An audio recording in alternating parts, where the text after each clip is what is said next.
Tollywood hero Sudheer Babu గురించి ప్రత్యేకంగా చెప్పాల్సిన పనిలేదు.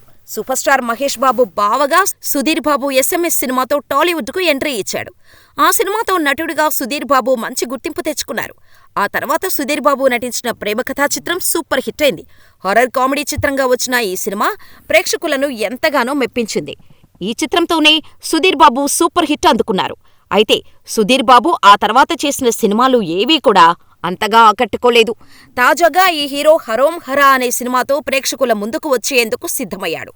చిత్తూరు జిల్లా కుప్పంలోని 1989 నాటి పరిస్థితుల నేపథ్యంలో హరోం హరను దర్శకుడు జ్ఞానసాగర్ ద్వారకా తెరకెక్కించారు.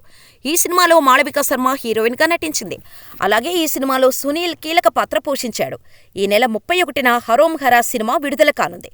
తాజాగా ఈ సినిమా ప్రమోషన్లో భాగంగా ఓ ఇంటర్వ్యూలో పాల్గొన్న సుధీర్ బాబు ఆసక్తికరమైన వ్యాఖ్యలు చేశారు. మీ కెరీర్లో అంచనాలు తప్పిన సినిమా ఏది అని ప్రశ్నించగా, ప్రేమ కథా చిత్రం తప్ప తాను చేసిన అన్ని సినిమాల ఫలితాల విషయంలో తాను ఎంతగానో నిరుత్సాహపడినట్టు సుధీర్ బాబు తెలిపారు. నా చిత్రాలను ప్రేక్షకులకు చేరువ చేయడంలో నేను ఫెయిల్ అయ్యానేమో అనిపించిందని సుధీర్ బాబు తెలిపారు. నేను నటించిన కొన్ని సినిమాలు టెక్నికల్గా బాగున్నా ఆశించిన ఫలితం ఇవ్వలేదు అని సుధీర్ బాబు తెలిపారు.